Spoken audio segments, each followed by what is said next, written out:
Hi, good morning and welcome to Talking Balls, your Monday morning roundup of the High Picks football results. Hi, I'm Louise Bellicoso and he's Jason Chadwick. Right, all you Buxton fans hiding behind the sofa, you can come out. They're finally safe. Thank goodness. Thank goodness. It's been a bit of a tense one. It is, and you can stop wearing the scarf now as well. Oh, I might wear it just till the cup final next week. We're purely impartial on here, it's bad enough with the mugs. No jokes about mugs. Right, so they won at the 3-0 at the weekend. Yep, they did. Whitby, and this put them safe. It has, thank goodness. They've shot up the table quite a bit, so... And the other thing is, the league have announced that Camel Laird will go down regardless. So that's taken the pressure off quite a few teams at the bottom, hasn't it? Yeah, it certainly has. Just to clarify that situation, the league met last week and they decided that Camel Laird were going to be relegated regardless of where they finished because their ground just wasn't up to scratch. They'd been given until the end of March to sort it out and they haven't done it, so unfortunately they're going down. Yeah, I mean they had a year's notice to sort it out. Yeah, didn't they had quite a long time to get it sorted and unfortunately they've not done it. They've had a lot of financial trouble, haven't they? They have, yeah, it's a shame really, but there's nothing you can do about that. So with Lee and Genesis, pretty much, you know, their fate decided already. Yeah, and Prescott going down. Yeah, sorry, Lee and Prescott, not Lee and Genesis. That means that it takes the pressure off a couple of the teams at the bottom, really, now. So we'll have to see how that unfolds over the next week or so. But people like Matlock, they can breathe a sigh of relief, really, can't they? Because they're looking relatively... There's only one other team going to go down, isn't there? So they're looking a bit stronger than they were before. Yeah, the likes of Boston and Matlock must be breathing a sigh of relief, mustn't they? Obviously, still not cut and dried, but... It makes things a bit easier for them, doesn't it? Right. Well, in a second we're going to have an exclusive interview with John Reid. He's going to tell about obviously about Saturday's game and then a bit about his view of the season and looking forward to next year. So we'll have that in a second, but first you're going to fill us in on the match details, aren't you? Yep. Buxton played Whitby on Saturday and on the back of, two really good results against Matlock and Lee Genesis, you would have expected Buxton to be, really fired up. Obviously, they knew they needed a win would absolutely secure it, this weekend. So the first half was really disappointing, to be honest. It was just really sort of dull, and neither team were particularly up to scratch.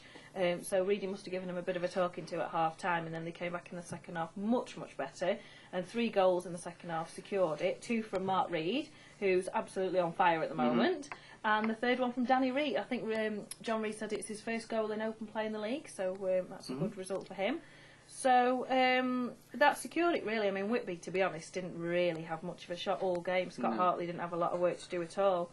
So that was enough. Yeah, well, I think John says in his interview, doesn't he, that he was very glad they weren't playing a better team because they weren't very good in the first half. Yeah, I think he actually described it as an ugly win. So I think that's a very good summary of it, to be honest with you. Well, in that case, let's hear that interview now. Excellent. Sum up today for us then, please, John. Well, it was just an ugly win. We said before game, there might be a few nerves, and it went that way. I thought we were very edgy first half. Quite frankly, it's probably a good job we were playing a poor team today because Scott Hartley, I don't think, had a shot to save. But, after a bit of a roasting at half-time, I thought we came out and showed a lot more desire. And Mark Reid, obviously, absolutely 2 fantastic goals out of nothing. 1 straight ball from Scott Hartley, flicked by Gavin. An absolute brilliant finish. And then, I thought he was a bit fortunate with his second, but we need a bit of luck like anybody. And I thought he was offside, but the linesman didn't give it, and he kept his composure and scored a great second goal. And then we wanted to give him a rest and let Mark Reid have the applause of the crowd, which he thoroughly deserved. And then obviously it was great for Danny Reid to come and score his first goal from open play in the league. We said to him, go and get a goal, and again, he had a little bit of luck. His first shot was blocked, and then, as I say, he tucked it away nicely. So, to win 3-0 at home, it's what me and Clive are really pleased about is because we've now gone the whole of 2009 and not lost at home. So, and we've had a fantastic end to the season. You look at it, we've scored 16 goals in 4 games. It's fantastic. Well, it's been a mixed season. We had a terrible start with a lot of injuries, missed key people. Maxi was missing for 17 games. I don't know how many Terry Bowker's missed. We've had a lot of makeshift partnerships. But, I want to try and say that I want to just focus on the last third of the season because, myself and Clive have been able to put a team out which has been very little change, and as I say, it's been a great ending, but if I'm being honest, it's been a disappointing season. But, you know, if somebody had said to us, you know, start at season, I beg your pardon, that we'd still be in this league, we'd have took that before a ball were kicked. You know, our biggest thing we did wrong was took this club to playoff final in our first season, because unfortunately, and you know, only quite right, a lot of people expect it year in and year out. Yeah, it means a hell of a lot to me, because, as I say, I've had a long career. That this is end of me 29th season. I've never ever been relegated, and it must be horrendous. So, you know, to be able to go to Kendal next week, we've got a bus as well, so it'll be a good journey down. Yeah, I'm really pleased for me and Clive. I don't know what would have done if the worst thing would have happened, but we ain't got to think like that now. We've kept this club up. It's a brilliant club. It's run by fantastic people. I have to do a special mention to Chris Brindley, because when the times were hard, when me and Clive need somebody to lift us, he's been the only fella there, and you know, regular calls on a Sunday to Chris, and he's been behind us 150% when we know that the natives were a little bit restless, shall we say, and that's understandable. That's football, but in the main, he's been a tower of strength for me and Clive, and now we can start preparing for next season. Yeah, it's interesting what he had to say, isn't it? You know, like you said, it's not been the best of seasons, but it's finished on a high note, and hopefully they can build on it with the cup. That really would be the icing on the cake, wouldn't it? Absolutely. He was obviously not too impressed with the first half on Saturday. No, and quite rightly so, to be honest with you. Definitely. But I mean, if I was a Whitby manager, I'd be even more disappointed, to tell you the truth, because they were fighting for the survival as well, and I don't think they really had a shot on goal, to be honest, all game. No, I think the ones that are scrapping at the bottom, they've probably got the weakest form, haven't they, at the moment? I think so. And it was a bit like Matlock again. They just didn't seem to be. Matlock, really. Some weeks they turn up and some weeks they don't. Pretty disappointing. But just to mention, after the game on Saturday, they did the annual awards, and Managers Player of the Year went to Tommy Agus, Players Player of the Year went to Grant Black, and Supporters Player of the Year went to Scott Hartley. Really? So that's quite good. Yeah. Yeah.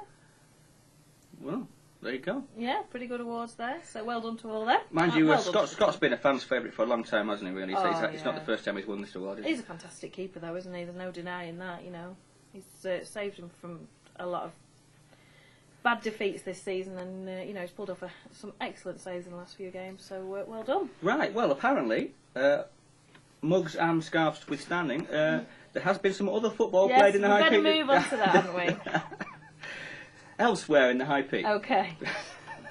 No, seriously, the North West Counties, New Mills put 4 past Ramsbottom on Saturday, but they've now got 5 league games in 10 days. Oh my God! So that's quite a fixture, and plus they've got the League Cup final as well. Oh, good grief! So I think it's 5 in 10, and I think it's 7 in a fortnight. Wow! So that really is a fixture a big backlog. ask there. But they're still winning though every week. Oh, wow. So they're looking good, New Mills. Fantastic. In the North West Counties, Glossop won 3-1 midweek and 1-0 on Saturday. They're 5th, right, but they've still got games in hand, so it's mathematically possible they could go up as well. Excellent. That's good. I don't think it's, obviously New Mills have got by far the better chance of promotion than Glossop, but it's still possible. And regarding the FA Vars final, the details of the tickets, the coaches, souvenirs and other things are all now on the club website, so if you're a Glossop fan, get on that and have a look for the details. The initial allocation is 5,000 tickets, but I think they can get more if they need them. And on the Vars front, Satanza have now said they won't be showing the Vars final, but I think they're holding on to the rights, so nobody else will be showing it either. So if you want to see it, you're going to have to go. You better get yourself down to London. Yeah. Really, for that one. Right. Excellent. We'll move on to Hope Valley League then. Leaders Dovel's lost for the 2nd Saturday in a row, and now only have a 1-point lead over Whaley and 4 over Brampton, with both chasing teams having 2 games in hand. So it's not looking as clear cut as we first thought. Is it? With Dove losing 2 weeks in a row now, everybody's caught up, haven't they? Yeah. So interesting to see how that's going to unfold. Yes. And next Saturday's game between the top 2 could well decide the championship this year. Well, I'm sure it probably will do, yeah. Yeah, so interesting there, really. It's a bit of a tense end to the finish, isn't it? Yes, I mean, if Dove had won those 2 games, it would have been away and home, wouldn't they, really? So, it's still quite interesting there. I think Whaley will fancy themselves for that. I think with so. With the 1 point in it and 2 games in hand, they'll think they're in the box seat, aren't they? Well, I mean, they've got sort of the advantage, haven't they, really? Because, everyone was expecting Devils to run away with it, and they now got this chance where they can do it, and if they don't do it, it's not too disappointing because nobody thought they were going to. No, I mean, if Whaley win it on next Saturday, then they should be home and dry. Yeah, fingers crossed. So we'll let you know how that one unfolds. And although most teams only have 1 or 2 fixtures left, both of the lower divisions are still quite undecided as well. So. Right, I think in each of the A and B divisions there's 2 teams that could win depending on this week's results. Right, so they're open as well. Next week we'll be able to let you know a bit more about that one. We will. Okay, I think that's it, isn't it? Yeah, I think that's all for this week. Okay. Yeah, we'll see you next week.